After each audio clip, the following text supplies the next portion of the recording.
ಸಾವಿರಾರು ಜನರ ದಂಡೆ ಜಮಾಯಿಸಿತ್ತು. ನೆರೆದಿದ್ದ ಜನರ ನಡುವೆ ಭರ್ಜರಿಯಾಗಿ ಅಲಂಕಾರಗೊಂಡಿದ್ದ ಹೋರಿಗಳು ಶರವೇಗದ ಓಟ ಓಡುತ್ತಿದ್ವು. ಮಿಂಚಿನ ಓಟ ಓಡುತ್ತಿದ್ದ ಹೋರಿಗಳನ್ನ ಹಿಡಿದು ಗೆಲುವಿನ ನಗೆ ಬೀರಲು ಪೈಲ್ವಾನರು ಭರ್ಜರಿ ಕಸರತ್ತು ಮಾಡ್ತಿದ್ರು.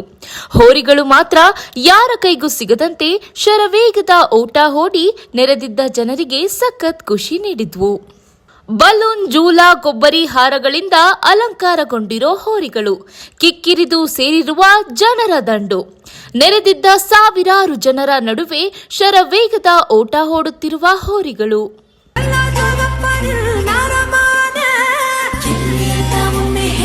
ಕೊಬ್ಬರಿ ಹೋರಿ, ಗಗ್ಗರಿ ಹೋರಿ, ಯಕ್ಷಾನ್ ಹೋರಿ, ಪಿಪಿ ಹೋರಿ ಹೀಗೆ ವಿವಿಧ ರೀತಿಯಲ್ಲಿ ಹೋರಿಗಳನ್ನ ವಿಂಗಡಿಸಿ ಹೋರಿಗಳನ್ನು ಓಡಿಸಲಾಯಿತು. ಆಯಾ ಹೋರಿ ಮಾಲೀಕರು ಹಾಗೂ ಹೋರಿ ಅಭಿಮಾನಿಗಳು, ಸಂಘಟಕರು ಹೋರಿಯ ಹೆಸರು ಕೂಗಿ ಕರೆತಿದ್ದಂತೆ ಹೋರಿಯನ್ನು ಅಖಾಡಕ್ಕೆ ತಂದು ಬಿಡುತ್ತಿದ್ದರು.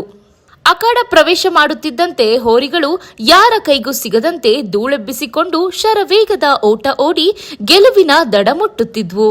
ಮುಗಿಲೆತ್ತರಕ್ಕೆ ಬಲೂನ್ಗಳನ್ನ ಕಟ್ಟಿದ ಪಿಪಿ ಹೋರಿಗಳು, ಕೊಬ್ಬರಿಯಿಂದ ತಯಾರಿಸಿದ ಕೊಬ್ಬರಿ ಹೋರಿಗಳು, ಆಕ್ಷನ್ ಮಾಡುತ್ತಾ ಓಡುವ ಹೋರಿಗಳು ಹೀಗೆ ವಿವಿಧ ಹೆಸರಿನಿಂದ ಕರೆಯುವ ಹೋರಿಗಳು ಭರ್ಜರಿಯಾಗಿ ಓಡಿ ನೆರೆದಿದ್ದ ಜನರಿಗೆ ಸಖತ್ ಮನರಂಜನೆ ಒದಗಿಸಿದ್ವು.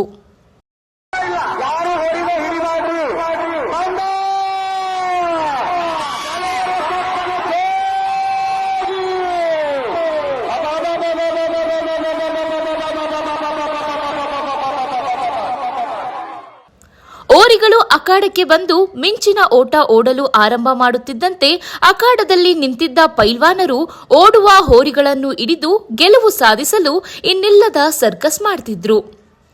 ಪೈಲ್ವಾನರು ಎದುರಾಗುತ್ತಿದ್ದಂತೆ ದಿಟ್ಟಿಸಿ ನೋಡುತ್ತಿದ್ದ ಹೋರಿಗಳು ನನ್ ತಂಟೆಗೆ ಬರಬೇಡ ಎಂದು ಪೈಲ್ವಾನರ ಕೈಗೆ ಸಿಗದಂತೆ ಶರವೇಗದಲ್ಲಿ ಓಡುತ್ತಿದ್ವು.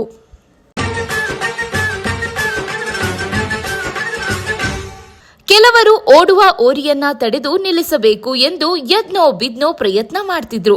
ಹೋರಿಗಳು ಮಿಂಚಿನ ಓಟ ಓಡುತ್ತಿದ್ದಂತೆ ಅಖಾಡದ ಅಕ್ಕಪಕ್ಕದಲ್ಲಿ ಜಮಾಯಿಸಿದ್ದ ಹೋರಿ ಹಬ್ಬದ ಅಭಿಮಾನಿಗಳು ಕೇಕೆ, ಸಿಳ್ಳೆ, ಚಪ್ಪಾಳೆಗಳ ಮೂಲಕ ಹೋರಿಗಳಲ್ಲಿ ಮತ್ತಷ್ಟು ಹುಮ್ಮಸ್ಸು ನೀಡುತ್ತಿದ್ರು.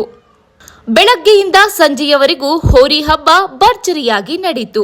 ಬೇರೆ ಬೇರೆ ತಾಲೂಕು ಸೇರಿದಂತೆ ಗ್ರಾಮಗಳಿಂದ ಆಗಮಿಸಿದ್ದ ಹೋರಿಗಳು ಒಂದಕ್ಕಿಂತ ಒಂದು ಚಂದ ಎನ್ನುವ ಹಾಗೆ ಅಖಾಡದಲ್ಲಿ ಧೂಳೆಬ್ಬಿಸಿಕೊಂಡು ಓಡಿ ನೆರೆದಿದ್ದ ಜನರನ್ನ ಖುಷಿಪಡಿಸಿದ್ವು.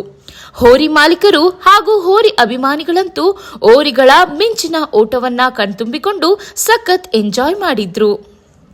ವಿಶೇಷವಾಗಿ 21 ವರ್ಷಗಳ ಕಾಲ ಹೋರಿ ಹಬ್ಬ ಇತಿಹಾಸ ಸೃಷ್ಟಿ ಮಾಡಿದ್ದ ಕೆಲವರ ಕೊಪ್ಪ ಜೋಗಿ ಎಂಬ ಹೋರಿ ಹಿರೇಮತ್ತೂರು ಹಬ್ಬದಲ್ಲಿ ತನ್ನ ಹಬ್ಬದ ವಿದಾಯ ಹೇಳಿದೆ.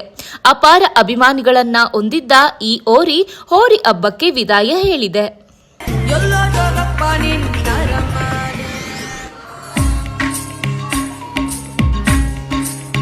ಹೋರಿಗಳು ಸಹ ನೆರೆದಿದ್ದ ಜನರ ನಿರೀಕ್ಷೆ ಹುಸಿ ಮಾಡದಂತೆ ಯಾರ ಕೈಗೂ ಸಿಗದಂತೆ ಶರವೇಗದ ಓಟ ಓಡಿ ಹೋರಿ ಓಡಿಸುವ ಹಬ್ಬಕ್ಕೆ ಕಳೆ ತಂದವು. ಹೋರಿ ಓಡಿಸುವ ವೇಳೆ ಯಾವುದೇ ರೀತಿಯ ಅನಾಹುತಗಳು ಸಂಭವಿಸದಂತೆ ಸಂಘಟಕರು ಹೋರಿ ಹಬ್ಬವನ್ನ ಆಯೋಜಿಸಿದ್ರು. ಹಿರೇಮತ್ತೂರು ಗ್ರಾಮದ ಎಲ್ಲಾ ಜನಾಂಗದವರು ಸೇರಿ ಹೋರಿ ಹಬ್ಬ ಯಾವುದೇ ಅನಾಹುತ ಆಗದಂತೆ ಹೋರಿ ಹಬ್ಬ ಯಶಸ್ವಿಯಾಗಿ ನೆರವೇರಿಸಿದ್ದಾರೆ. ಜನರಂತೂ ಹೋರಿ ಓಟವನ್ನ ನೋಡಿ ಕಣ್ತುಂಬಿಕೊಂಡು ಸಖತ್ ಖುಷಿ ಅನುಭವಿಸಿದ್ದಾರೆ. ಜನರಿದ್ದರೆ ನನ್ನ ಹಿಂದೆ ಹೋರಾಡಲು ನಾನು